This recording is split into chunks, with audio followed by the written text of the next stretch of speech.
झारखंड की राजधानी दुमका में स्थित फुलोजानो मेडिकल कॉलेज अस्पताल में पढ़ने वाले छात्र छात्राओं और मेस संचालकों के बीच हुए विवाद थमने का नाम नहीं ले रहा है।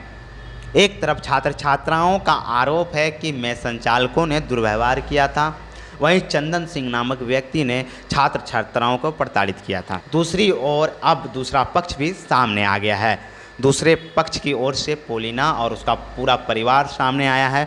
उन लोगों ने दुमका मेडिकल कॉलेज के छात्र छात्राओं पर गंभीर आरोप लगा दिया है।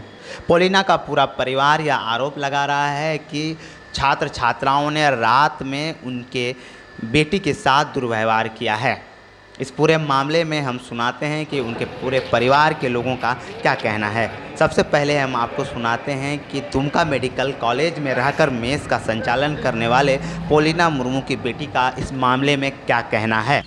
करीब रात को 2-2:30 बजे लगभग मैं अपने हस्बैंड के साथ और मेरा बच्चा और मेरा एक भगना है, हम लोग सोए हुए थे। उसमें रात में 2 बजे अचानक शोरगुल हुआ, आवाज़ सुनाई दिया। तो अचानक हम उठे तब देखे कि मेरे बालकनी के सामने बहुत सारे लड़के इकट्ठे हो गए थे। उसमें से 1-2 लड़के थे जो बहुत ज़्यादा बदमाश थे। वो खिड़की से और गेट से ज़ोर ज़ोर से बालकनी तरफ से मारने लगे। अब गंदे गंदे गाली से संबोधित करके मुझे निकलने को कह रहे थे, प्रेशर डाल रहे थे। उस समय मेरा बच्चा भी पूरा रोने लग गया। बच्चा को लेके जब हम बाहर निकले तो पूरा धक्का मुक्की करने लगे, मेरे बच्चे को गिरा दिया। इसका जब पूछा गया कि क्या बात है, क्या है, तो वो लोग कुछ कहने को तैयार नहीं थे। हम बहुत डरे हुए थे, सहमे हुए थे। फिर मेरे हस्बैंड को वो लोग पकड़ लिए, कुर्सी में बांधने के लिए रस्सी उसे ढूंढने लगे, पूरा हल्ला गुल्ला करने लगे, बोले कि इसको पकड़ो। इसका जब ऐसा होने लगा तब जाकर के हम अपने फ़ोन से मम्मी को लगाने की कोशिश किए। मम्मी का फ़ोन ही नहीं लग रहा था और वो लोग पूरा धक्का मुक्की करना शुरू कर दिए थे। फिर हम प्रिंसिपल सर को लगाए। प्रिंसिपल सर जब फ़ोन उठाए तो हम बोले, सर ऐसा ऐसा हो रहा, पकड़िए, कुछ कीजिए सर, हम लोग को कुछ भी हो सकता है। तो सर बोले क्या कि तुम लोग वहाँ से भागो।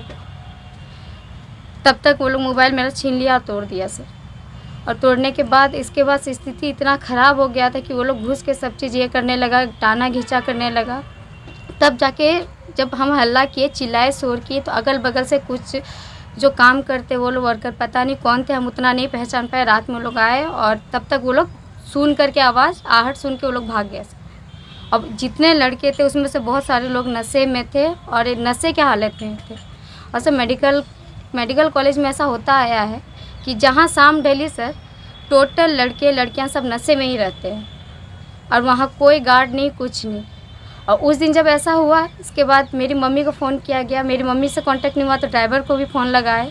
इसका जा कर के बात आगे बढ़ा और मेरी मम्मी आई सुबह प्रिंसिपल सर ही फ़ोन किए थे, उनको बताया गया तो वो बुलाए। और बुलाने के बाद लड़के लोग पूरा प्लानिंग करके इस तरह से पथराव करने लगे, पूरा मारने लगे। हम लोग डर से प्रिंसिपल सर के ऑफिस में घुस गए और वहाँ बंद हो गए। अब बंद होके 5-6 घंटे तक सर हम लोग वहाँ रह गए। और मेरा छोटा बच्चा बाहर में था, तो उसको जब अंदर लाने का बात बोला जा रहा तो बोलते पटक के मार दो। उसको भी बहुत तरह से प्रताड़ित किया गया। मेरा बच्चा 6 घंटे तक बाहर भूखे रहा सर और हम लोग का स्थिति बहुत ख़राब था। उस दिन हम लोग का जान भी जा सकता था, उस दिन कुछ भी हो सकता था। और इतना कुछ होने के बावजूद वो लोग का जब गुस्सा शांत नहीं हुआ तो मेरा कैफेटेरिया में तोड़ फोड़ किया गया, मेरा सामान का हानि पहुंचाया गया। हम लोग का जान का भी हानि हो सकता था सर, इतना कुछ हुआ उस दिन। कितने का सामान था कैफेटेरिया में? कम से कम 2.5-3 लाख 4 लाख का सामान था। मेरा 3 फ्रीजर, डीप फ्रीजर था, फ्रीज था, सब तोड़ फोड़ किया गया। सामान था टोटल। काउंटर में जो पैसे थे वो पैसा का भी हानि हुआ, पैसा भी नहीं है। और रजिस्टर सब टोटल हिसाब किताब सब कुछ फाड़ दिया गया है, कुछ नहीं है। अच्छा, आरोप लगा रहे हैं जो मेडिकल कॉलेज के छात्र हैं कि आप लोगों की तरफ से पहले पथराव किया गया था, क्या सच्चाई है इसमें? सर ऐसा कुछ नहीं था। अगर मेरा यही कहना है, अगर आज मैं भी किसी की बहन बेटी हूँ, मेरे साथ अगर 2:30 बजे रात में कुछ हुआ है तो मेरा भाई, मेरा अपना पति इस सवाल को प्रिंसिपल के सामने करेंगे ही कि ऐसा क्यों किया गया। 2:30 बजे रात मेरे साथ, मेरा जान का, मेरा इज्जत का खतरा था और ऐसा हुआ तो क्यों हुआ, यही सवाल के लिए मेरी मम्मी, मेरे हस्बैंड और मेरा भाई पहुंचा हुआ था। और ये शोरगुल बस पूछा गया प्रिंसिपल से, सर यही आवाज़ सुनकर वो लोग पथराव करने लगे, डंडा उठा के सब आने लगे। वो लोग को डर था कि कहीं हम लोग फंस ना जाए। यही डर से वो लोग अपना गुट बना करके सब आए और पथराव किए। हम लोग कोई कुछ नहीं किए और हम तो वहीं प्रांगण में रहते हैं, सुबह से शाम तक सेवा करते हैं। 8 बजे सुबह से मेरी ड्यूटी वहाँ रात 11 बजे तक रहती है। सबों को मैं खाना खिलाती हूँ, कभी मुझसे कोई गलती नहीं है, मेरे से ना कोई झड़प है ना कोई झगड़ा है। तो 2:30 बजे रात को नशे में धूर्त वो लड़के गर्ल्स मेस में क्यों आए, मुझे ये सवाल करना, और ऐसा क्यों किया गया मेरे साथ। हाँ, बॉयज़ मेस में मेरा कोई लेना देना नहीं है, ना ही मेरी मम्मी का है, ना हम लोग चलाते हैं। तो फिर हम लोग के साथ ऐसा क्यों किया गया सर, ऐसा दुर्व्यवहार क्यों हुआ? क्या चाहती हैं आप? न्याय सर, प्रशासन से मुझे न्याय चाहिए। इस मामले में पोलिना के दामाद ने भी गंभीर आरोप लगाए हैं। उनका कहना है कि वे सभी दुमका मेडिकल कॉलेज में रहकर मेस चलाते थे। इसी दौरान छात्र छात्राओं ने संयुक्त रूप से उनके साथ दुर्व्यवहार किया।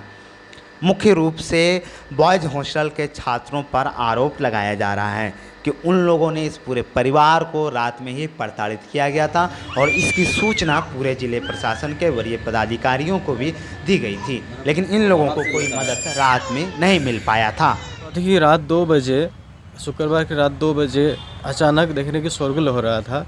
जैसे गेट खोले तो देख रहे हैं कि बालकनी की ओर से बहुत सारे लड़के, 20-25 लड़के खड़े थे और अंदर से पूरा हम लोग थे, बच्चा मेरा उसी में रोने लगे, बोले का आवाज़ सुन के, ठीक है। जैसे निकले तो देख रहे हैं कि पूरा हम लोग गाली गलौज करने लगे और अंदर घुस गए और हमको दबोच लिए, पकड़ के रखे था। इसके बाद वाइफ मेरी फ़ोन लेके बात करने की कोशिश की, लेकिन फ़ोन लेके वो तोड़ दिया गया फ़ोन को। अब पूरा पकड़ के रखे और हम लोग गाली गलौज करने लगे, तुम लोग के कारण हम लोग का मेस बंद है, हम लोग खाना नहीं खा पा रहे, इस चीज़ पर बात करने लगे। उसमें हम लोग कोई जवाबदेही नहीं है, हम लोग कुछ नहीं कर सकते, हम लोग का बॉयज़ में सही ही नहीं, हम लोग से कोई मतलब, हम लोग सिर्फ गर्ल्स में चला और कैंटीन चलाते हैं। ऐसा हम लोग को कोई यही नहीं, कोई कुछ कर ही नहीं सकते उसमें, हम लोग को कोई जवाबदेही ना ही वो लोग से कभी हम लोग का झगड़ा हुआ, ना कोई चीज़ हुआ, ना कोई बकझक हुआ है। तो कैसे बचे आप उस घटना से? उस घटना में इसके बाद सुबह हुआ, सुबह होने के बाद मम्मी आई, रात को हम उसी समय हम कॉल करने का प्रयास किए थे जब वो लोग आए। कुछ काम कर वर्कर थे वहाँ पे LNT के, तो हम लोग पहचान नहीं पाए कौन कौन। वो लोग कुछ आए तो उस समय वो लोग देखे कि कोई आ रहे हैं, तो उस समय तुरंत वो लोग निकल ले वहाँ से, भागे। इसके बाद हम कोशिश किए कि प्रशासन को कॉल करने का नंबर तो नहीं था अभी थाना के, तो हम 100 नंबर इमरजेंसी में लगाए, लेकिन डिस्कनेक्ट हो गया, कॉल नहीं हो पाया। इसके बाद हम कॉल करवाए, मम्मी से बात हुआ, मम्मी से कॉल की SP को, SP से बात हुआ, DSP से बात हुआ, DC से बात हुआ, लेकिन उधर से भी कोई प्रशासन नहीं है। हम लोग रात भर सोए नहीं, सुबह तक ऐसे ही रहे, जाग के रहे एकदम डर के सहम के। इसके बाद सुबह जब मम्मी आए, प्रिंसिपल आया, तो उस समय बात होना था कि सुबह जो भी दिक्कत हुआ है रात में, तो सुबह 9 बजे के आसपास फैसला होगा, जो आया था लड़का सबको पनिशमेंट मिलेगा, रेस्टिकेट किया जाएगा। उसी समय हम लोग वहाँ पर गए हुए थे, लेकिन जब देख अंदर थे बात ही हो रहा था, हम लोग भी पूरा गुस्साए हुए थे प्रिंसिपल के ऊपर कि काहे हो रहा है ये सब चीज़, रात को 2 बजे आज मेरे साथ हो रहा है, किसी और के साथ होगा, तो हम लोग कैसे यहाँ पर रह सकते हैं। बाहर जैसे निकले देख रहे हैं कि पूरा शोरगुल हो रहा है और पूरा लाठी डंडा लेके 50-60 लड़का पूरा रॉड लेके, छड़ का लेके पूरा मारने के लिए दौड़े चले आए। अंदर घुस से उसी में हाथापाई मारते मार भी खाए और साथ ही चोट भी लगा है। और हम लोग लास्ट में क्या कि अपना जान बचाने के लिए हम लोग को प्रिंसिपल ऑफिस में बंद होना पड़ा, उसके अंदर गए और पूरा वो लोग अंदर से धकेल कर एक अपना गेट को, और बाहर से पूरा मारने लगे वो लोग, धक्का मार के। गेट अगर टूट जाता उस दिन तो आज हम लोग का जान बहुत खतरे में था, हम लोग मर जाते उस दिन, मार देता हम लोग को। लोग आरोप लगा रहे हैं छात्र, उनका कहना है कि आप लोगों की तरफ से लोगों को बुला के पथराव किया गया, तब वो लोग पथराव किए। नहीं, ऐसा कोई गलत बात है, हम लोग की तरफ से कहाँ पथराव किया गया है। हम लोग तो बस हम है, वाइफ है, बच्चा है, 1 साल का बच्चा है, 10 साल का मेरा भगना है, इसको लेकर हम लोग वाला कैसे पथराव कर सकते हैं। वो लोग 100-150 की जनसंख्या में है, हम लोग कहाँ 5-6 की, हम लोग कैसे कर सकते हैं, ऐसा हो ही नहीं सकता, ये गलत बात है। क्या चाहते हैं अब आप? हम यही चाहते हैं कि हम लोग के साथ जो गलत हुआ है इस पर त्वरित कानूनी कार्रवाई किया जाए, जो दोषी है उन पर एकदम तुरंत कानूनी कार्रवाई किया जाए। और वहाँ पे ऐसा हो रहा है कि सब रात होते ही जैसे सब नशे के हालत में रहते हैं, सब आप चेक कराइएगा तो पूरा जितना हॉस्टल में लड़की का हो या फिर लड़का का हो, दोनों में दारू रखा जाता है। इसमें प्रिंसिपल कई बार पकड़े हैं दारू को बोतल के साथ वो लोग को, लेकिन प्रिंसिपल कभी इस बात को बाहर नहीं लाए हैं ताकि अपना कॉलेज का बदनामी हो। इस चीज़ को लेकर कभी वो बाहर नहीं किए इस चीज़ को। वहाँ पे क्या होता है कि जैसे रात को हम लोग अपने आँखों से देखे खिड़की से, कोई स्कूटी से निकालती है डिग्गी खोल के, बियर का बोतल निकाली, सिगरेट फूंकते फूंकते गई आगे, लड़का आया बाइक लेके और निकल के चला गया आगे। रात को बदनाम किया जा रहा बाहर का लड़का आके, ऊपर से हम लोग के ऊपर इस तरह गंदा नज़र से देखता है, और हम लोग रात को आके हम लोग के ऊपर इस तरह से छेड़खानी किया जा रहा है। दुमका मेडिकल कॉलेज के छात्रों के केंद्र बिंदु रहे पोलिना का कहना है कि वह अपने परिवार के साथ हुए दुर्व्यवहार को लेकर प्राचार्य से बात करने गई थी। इसी दौरान छात्र छात्राओं ने उन पर हमला बोल दिया और जान बचाने के लिए इन लोगों को प्राचार्य के कक्ष में बंद होना पड़ा था। ये बिल्कुल गलत है, क्योंकि मेरे तरफ से कोई था ही नहीं। मेरी बेटी के हाथ में तो अपना ही 1 साल का बच्चा था, दामाद था, और मेरा एक बेटा था। हम लोग उतना स्टूडेंट को कैसे पथराव कर सकते हैं?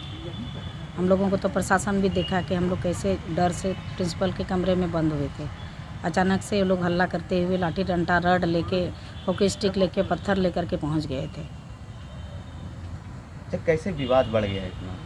विवाद वो लोग डर गए कि मेरी बेटी के साथ जो 2 बजे रात में अभद्र व्यवहार किया गया था, बदसलूकी की गई थी, तो उन लोगों ने सोचा कि अब उसकी मम्मी पहुंच गई तो प्रिंसिपल को बताएगी तो हम लोगों पर कार्रवाई होगी।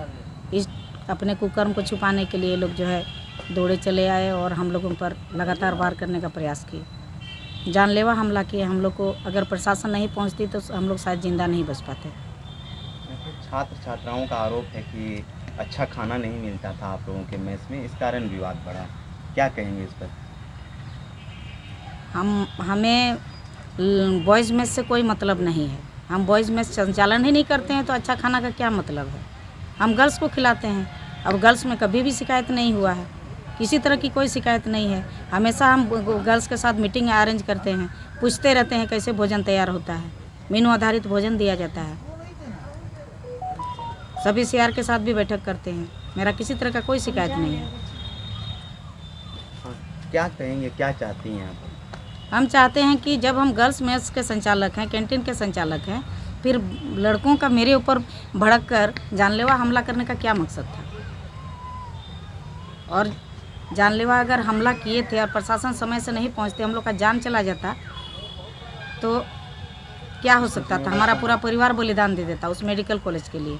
तो हम प्रशासन से ही मांग करेंगे, जो मेरी बेटी के साथ दुर्व्यवहार हुआ है, जिन लड़कों ने किया है, जिनको पहचान में आया है, उन पर कानूनी कार्रवाई की जाए। और मेरे कैंटीन में जो इतना बर्बादी किया है, सब चोर की तरह सारा सामान को निकाल कर खा गया। प्रशासन के सामने कार्टून लेकर के कार्टून सब केक, बिस्किट, चिप्स, कुरकुरे, सारा आइसक्रीम सब को खा गया। और खाने के बाद रजिस्टर को भी फाड़ के फेंका, डीप फ्रीजर सबको सब तोड़ फोड़ करके बर्बाद कर दिया गया। 3-4 लाख की हमारी क्षति हुई, उसका क्षतिपूर्ति कौन करेगा? ये हमको प्रशासन से मांग है। पोलिना ने गंभीर आरोप लगाया है कि गर्ल्स हॉस्टल का मेस इनके अंदर में है, बॉयज़ हॉस्टल का जो मेस है वो इनके अंदर नहीं आता है, इसलिए इस मामले में इनको घसीटा जा रहा है। वहीं इस पूरे मामले के केंद्र बिंदु रहे चंदन सिंह इस पूरे प्रकरण से गायब नजर आ रहे हैं। आखिर चंदन सिंह कहाँ हैं? दुमका मेडिकल कॉलेज के छात्र छात्राओं का आरोप सबसे ज़्यादा चंदन सिंह पर है कि उनके द्वारा छात्र छात्राओं को प्रताड़ित किया जा रहा है। मीडिया लगातार चंदन सिंह को खोजने में जुटी हुई है, लेकिन दुमका मेडिकल कॉलेज के कांड के केंद्र बिंदु चंदन सिंह इस पूरे प्रकरण से अभी फिलहाल गायब हैं। दुमका लाइव न्यूज के लिए दशरथ महतो की रिपोर्ट।